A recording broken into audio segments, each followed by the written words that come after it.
If you've been in business for any length of time, there's a really good chance that someone's told you you should go start a podcast. And they may not have explained the full reasons why. They may not even understood it. They may have just liked what you had to say. And that's okay. As we go through this slide deck today, we'll talk a little bit more about why you should consider starting a podcast as the strongest and most powerful way to grow your business and all the cool stuff you get in the process. So let's dig into it. So when someone tells you to start a podcast, it's really important to know they are telling you something about what they heard in the conversation you had. They're giving you feedback, and the feedback was, I had value for this, and so might other people. And that probably bumped up against your reluctance maybe to do this, or your discomfort with podcasting as a thing, and you kind of pushed it off. I want to help make a stronger case for this other than you should start a podcast with, here's the podcast you should consider starting and why. So let's get into it. One of the things that everybody in small business knows is that building relationships is the way to grow. It's always been that way, and it kind of always will be that way. For as much as advertising can solve some problems, unless you're selling something like vacuum cleaners, you're not going to have, or a physical object or something that's really self-contained. Just the features demonstration alone isn't sufficient, right? Relationship building is always going to be a stronger and better way to grow. The problem with relationship development in general is that it doesn't scale. It kind of breaks. You can only golf so many hours a day, as much as you might want to golf more or learn how to golf. You can only have so much coffee in a day. You can only go to so many networking events before you literally run out of time, energy, stamina, what have you. And so you can't scale networking. And cold outreach anymore is basically dead. So even if you reach out with email or the dreaded LinkedIn, like, hey, maybe we should connect, that connection channel is basically burnt. Nobody trusts them anymore. The open rates are horrible, and you just can't get there from here anymore. What happened was the marketplace in general has moved from being pushed and disrupted to more of a pull. It's value first. It's content driven. And it's been that way for some time. So if you're just getting started in this and somebody's trying to sell you advertising, put that aside for just a minute and understand that the way people operate now is they skip past most of the advertising and go straight to the trust relationship they find with a content creator. So let's talk about that a little bit further and how that works. Slides. Okay, so people don't want to be interrupted. They want to be met where they are. They want to see content creators. They want to see content that speaks to the problems that they're experiencing in their everyday life with tangible value they can act on. This is a really specific thing. This is delivering value to someone on a regular basis that they can use. And this is going to do some things. It's going to build trust. And this gets really amazing. So in the podcasting space and in the video space, for some of these, the medium itself does something pretty amazing. Listeners invite you into personal spaces. They invite you to their gym, their house, their kitchen while they're cooking, where they're folding clothes. They return week after week to hear what you have to say by choice. This creates some very, very powerful psychological connections. One of them is called a parasocial relationship. And this parasocial relationship is one where by consuming this content of yours, they feel like they get to know you. They know how you think, and that trust converts. When you own your audience as well, when you have a podcast, it's an audience you own. The audience you own is so much more powerful than the sort of algorithmic sorting process of, the way the world works. If you're strictly on YouTube, for example, the algorithm decides who gets to see you. The algorithm decides, how much content exposure or how much exposure your content gets. The algorithm decides, whether or not you should be whitelisted or blacklisted. And so when you start doing things like focusing on follower count and stuff like that on any of the various platforms for a media feed, you don't have the same value. That audience doesn't have the same value as the audience you own. And a podcast is an audience you own. The subscriber list is direct and it's yours. The RSS feed that you might be using to distribute your podcast is kind of open and platform agnostic. You can move it from one podcast host to another. There's no meaningful intermediary between you and your listener. And every person who subscribes to your podcast has basically raised their hand and said, I want to be here. And this is what is the beginning of an audience that you can then essentially nurture and develop to become better buyers, better consumers, deeper relationships, essentially a more powerful connection to the marketplace. So podcasting is really the trick for developing relationships at scale. And the cool thing is it's already half built from their side. They've heard all of your insecurities. They've heard all of your little nervous tics, and they know how you laugh and they know how you think. And while that's terrifying for some of you, it is amazing. And when it happens, there's some really dynamically cool things that come about. You have a person that comes up to you, and this happened to me fairly recently. It was very peculiar, where they had listened to a podcast that I had put out for weeks, months, years, and they recognized my voice before they recognized my face. And in recognizing my voice, they said, hey, I listen to your podcast on my way to work every day. So I was literally their sort of mental co-pilot on their way to work. You can't pay for that. Like if you wanted to buy that at a store, you couldn't. You have to build it. And you get to do so with something like a podcast. Podcasting creates this kind of flywheel effect. And when you start adding some sort of thinking to it, some strategy to it, it changes really specifically. So old networking, for example, when you would go to a business card exchange or something like that, it was luck of the draw. You went to a conference, you swapped business cards, and each one might have been a scratch-off ticket, right? The follow-up kind of goes into the void. You have this single interaction, and it may not ever materialize. That's not a great thing to scale or a great way to scale. You go to some of these other networking events where you get to do a 30-second commercial in front of a room where you've got another bunch of folks doing 30-second commercials. Good luck. You're blending into a pastiche of folks waiting their turn. So with a podcast, things are different. You get to choose exactly who's on your podcast.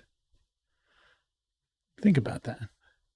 You get to invite the person that you've wanted to talk to your whole life, or for the past 6 months, or since you've launched this new product line. You get to invite them to be on your podcast. Folks really value that opportunity to expose what they're working on out to an audience. So this is an offer of genuine value, and it's awesome. The other thing that happens with this is you have now this co-created content. So not only are you getting somebody that you really want to be on your show, you're bringing their peer group with them. Because when that show gets published, they're going to tell their friends, and their friends are very likely the people you also want to get in front of. So it's got this kind of compounding effect that shouldn't be dismissed. It takes a little while to materialize, but when it starts working, it's like a flywheel. It just keeps running with less and less effort required.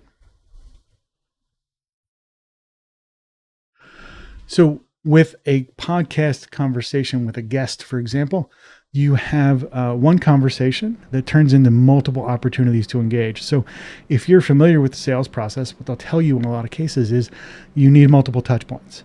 Podcast has multiple touch points built into it by default. You have a prep call. You have the podcast recording itself. You have the episode launch. You have the follow-up. You have the, hey, I've just reworked a short for you. You have all sorts of chances to essentially touch that potential guest that's on your show multiple times.